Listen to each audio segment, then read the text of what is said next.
24 ঘন্টায় অস্ত্র তৈরিতে ব্যস্ত রাশিয়ার প্রতিরক্ষা কারখানাগুলো। রাশিয়া ঠিক কি পরিকল্পনা করছে? এই প্রশ্নটাই রাশিয়া ইউক্রেন যুদ্ধক্ষেত্রকে এক নতুন ভয়ঙ্কর বাস্তবতার সামনে দাঁড় করিয়ে দিয়েছে। কারণ ইউক্রেনের সামরিক গোয়েন্দা সংস্থার শীর্ষ কর্মকর্তা মেজর জেনারেল ভাদিম স্কিবিৎস্কি জানিয়েছেন, রাশিয়া এই বছর অন্তত 1,20,000 গ্লাইড বোমা তৈরি করতে চায়। সংখ্যাটা শুধু বড় নয়, বরং পুরো যুদ্ধকে বদলে দেওয়ার মতো পরিষ্কার সংকেত। এটা শুধু একটি অস্ত্র প্রকল্প নয়, এটা হচ্ছে সংখ্যার চাপ দিয়ে ইউক্রেনের প্রতিটি প্রতিরক্ষা স্তরকে ভেঙে ফেলার কৌশল। বার্তা সংস্থা রয়টার্স এক প্রতিবেদনে বলছে, 2022 সালে ইউক্রেনে পূর্ণ মাত্রায় আক্রমণ শুরু করার পর থেকে রাশিয়া অস্ত্র উৎপাদন বাড়িয়েছে। দেশটির প্রতিরক্ষা কারখানাগুলো এখন 24 ঘন্টা চালু থাকে। তবে সামরিক উৎপাদনের বিস্তারিত তথ্য মস্কো গোপন রাখে। এজন্য রয়টার্স রাশিয়ার 2025 সালের উৎপাদন লক্ষ্যমাত্রা যাচাই করতে পারেনি। স্কিবিৎস্কি ঠিক কিভাবে এই সংখ্যাটি পেয়েছেন তা তিনি বলেননি, কিন্তু তার দাবি এটি এখন পর্যন্ত রাশিয়ার সবচেয়ে বড় গ্লাইড বোমা উদ্যোগ। আরও বিস্ময়কর বিষয় হলো 1,20,000-এর মধ্যে সব বোমাই নতুন নয়। পুরনো বোমাগুলোকে গ্লাইড বোমায় রূপান্তরিত করার প্রক্রিয়াও এই হিসেবের মধ্যে ধরা হয়েছে।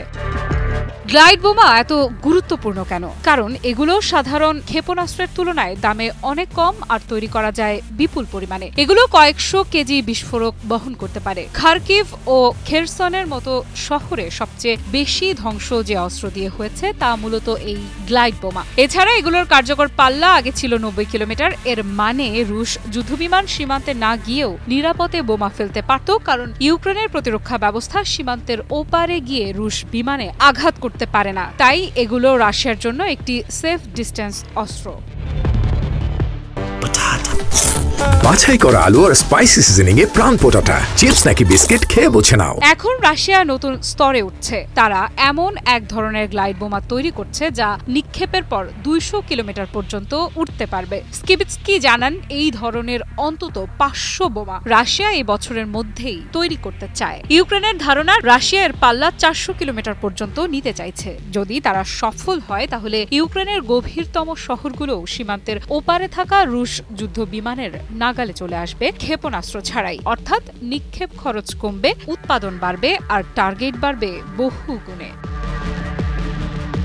স্কিবিৎস্কির বক্তব্য খুব পরিষ্কার, এসব বোমা গুলি করে নামানো সম্ভব, কিন্তু সংখ্যা এত বেশি যে পাল্লা দেয়া অসম্ভব। এই কথার মধ্যেই লুকিয়ে আছে যুদ্ধের প্রকৃত বাস্তবতা। এটা আর প্রযুক্তির যুদ্ধ নয়, এটা সংখ্যার যুদ্ধ। যতই প্রতিরক্ষা ব্যবস্থা শক্তিশালী হোক, যদি আক্রমণের পরিমাণ দিনে 200 থেকে 250টি গ্লাইড বোমায় হয় আর বছর শেষে তা 1,20,000 ছাড়িয়ে যায়, তাহলে কোনো দেশই সেই চাপ ধরে রাখতে পারে না। আফ্রিদা ইফরা, নিউজ 24।